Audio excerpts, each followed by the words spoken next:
Fighting in the light heavyweight division, this young prospect has made an impact in his career so far. As in his first three pro fights, he's ended them all via stoppage, returning back in Detroit, Michigan on September 19th. I have the pleasure of talking to the one and only Kahmel Makled today. Kahmel, how you doing today? I'm doing good. I'm happy to be here. I appreciate you for having me. Appreciate you for joining. That was Before we quite talk, the intro, man. I appreciate that. hey man, when we got a rising superstar, got to have an intro for him to match it. So there we I go. love it. I love Uh, it. before before we talk about September 19th, we got to talk about your last fight. Uh, highlights all over. You knocked him down three times. You got the stoppage. Yep. One, was that your best career performance so far, whether pro or amateur? And two, what was your mentality going into that fight? Because I mean, if you haven't seen it, go check out Kamel's Instagram. It's all over, and you don't want to miss his highlights.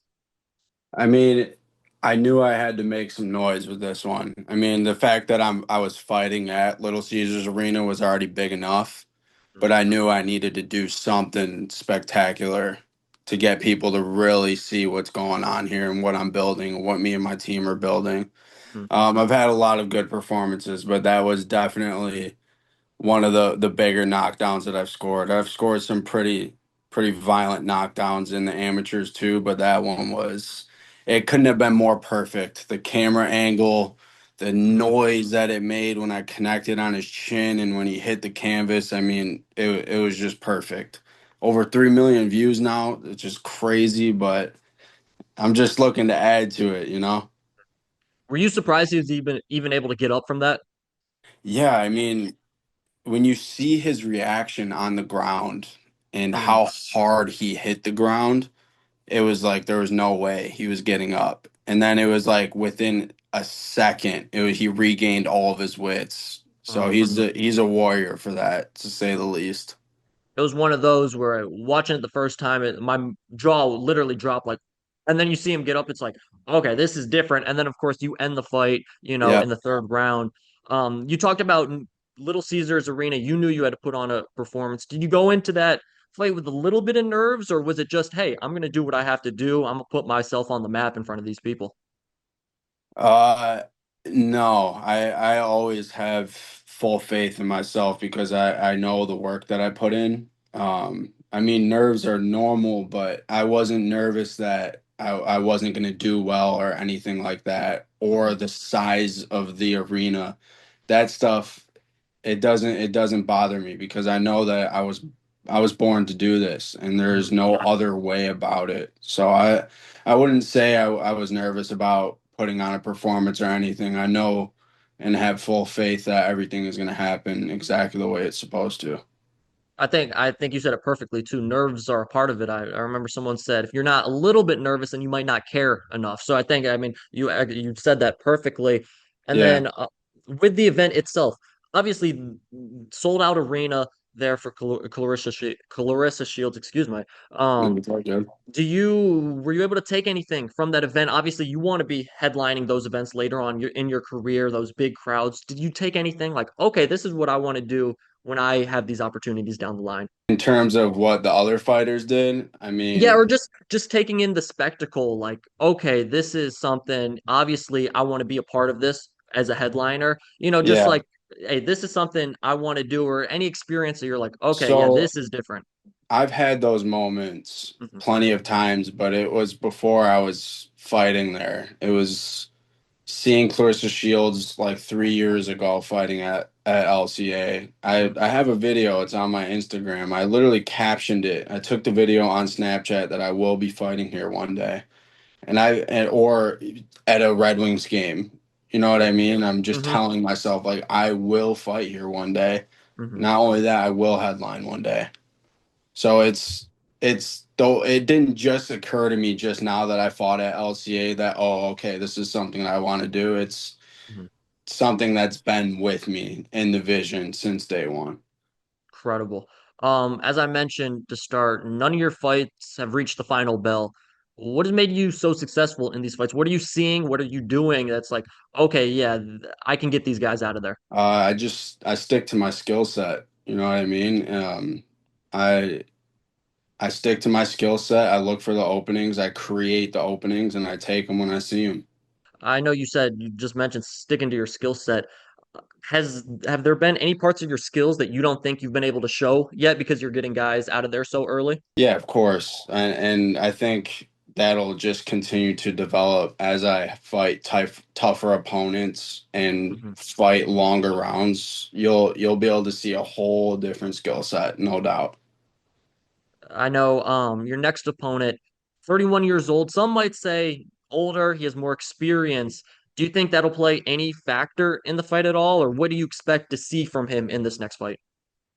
I expect him to bring a tough fight. Yeah, I mean I've seen some of his stuff. I expect him to bring a good fight, but I don't think our skills will match up. I think I'll show a different level, and that's for Mhm. sure.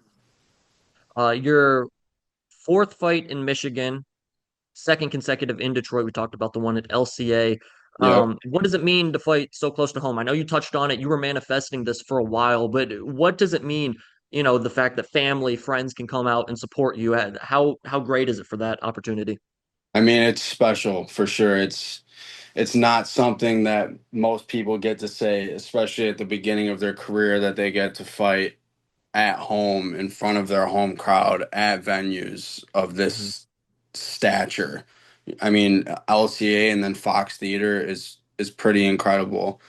I'm honored to say the least. I'm thankful for my manager for making it happen, and I'm thankful for DAZN and Salida for allowing me to be on the card. It's pretty spectacular to say the least.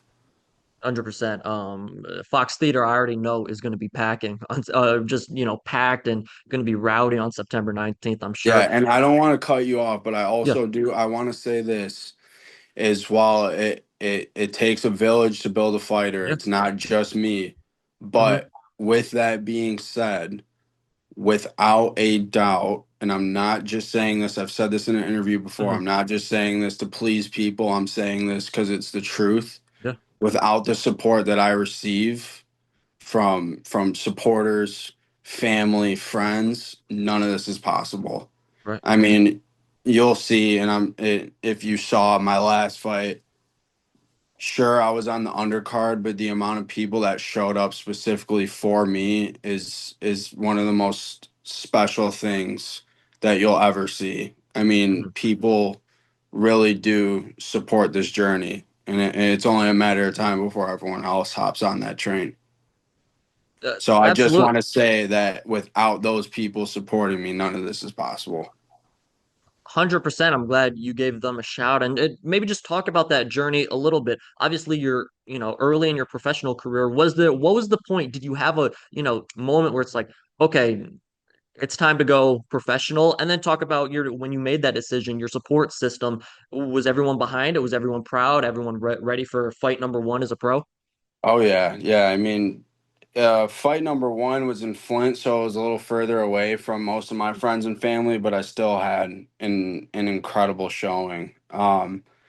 I don't know if there's a moment that I said, okay, now it's time to turn pro. I just I trusted the process and that I would know deep down when it was time. So I Mhm. just continued to fight through the amateurs, continued to fight at high level tournaments, and I just knew, me and my coach knew when it was going to be time. Easy enough. Getting away from Detroit. Obviously, all four of your pro fights are going to be here in Detroit to start. Any other places, you know, here in America or anywhere in the world that you would like to be? Okay, I'd like to fight there someday. Any other Vegas, New York, any of those places? Vegas would be cool, but yeah, I think Madison Square Garden would definitely be number one. I mean, that's the Mecca right there. So Uh, I'm a Knicks fan, so absolutely. there you Hey, go. I'd have to show up to that one for sure. That I would love be it. in MSG. When you were growing up, any fighters that you looked at and were like, "Hey, these are some of my favorite fighters," or any fights in particular that you admired growing up? Yeah, I mean, I started boxing relatively late compared to most. So when I did start watching, I have a lot of fighters in mind, but I would say top three for specific reasons. Mike Tyson, because he's Mike Tyson, Hmm. ferocious beast, right? The speed Mhm. that he had for a heavyweight, the way he moved his head in his prime as a heavyweight was some of the most incredible things I've ever seen. I mean, I say this in interviews all the time when I watch Mike Tyson. This guy lights my soul on fire when I watch him fight, especially in his prime. He was a disciplined machine. Um, I'd say number two is Orlando Canizales. He's not very well known. I know a lot of people when I say that name don't really know, but another incredible fighter, not as well known. Some of the best footwork I've ever seen in my entire life. He's very in and out. I'd say you could probably relate him to Lomachenko for people who want a more modern reference. So similar to that style. And then I would say another huge, which I haven't referenced before, so I'm glad I'm going to now. Another huge inspiration to me was Anthony Joshua because same as me, we both started relatively late and in a short amount of time made a lot of noise and proved that you don't got to start when you're 8 years old or 10 years old or 12 years old to be great in the sport. You can start later as long as you're disciplined and consistent and show up with intention. You mentioned starting late. Did it feel like when you were starting, you were playing catch up to everybody? And was there a point where you're like, hey, I caught up. I'm at the same level as these guys that have been boxing, since they were 8 years old, like you mentioned. Slightly, but Mhm. I was delusional at the time. So I believed from the beginning that I can do whatever these guys are doing. Whether or not I actually was at their level is up for debate, but Mhm. I showed that even though these guys have been boxing way longer than me, that I can not only keep up, not only compete, but dominate. Incredible. Early in your career, obviously, this is your fourth pro fight, but in 5 years, where do you see yourself in the sport of boxing? Undefeated world champion, no doubt. That There we go. Kamel, last question here. September 19th. What should the fans be expecting at the Fox Theater? Expect a very skillful performance.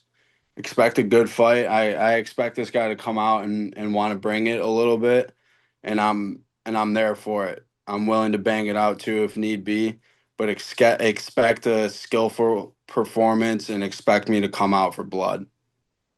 Love to hear it.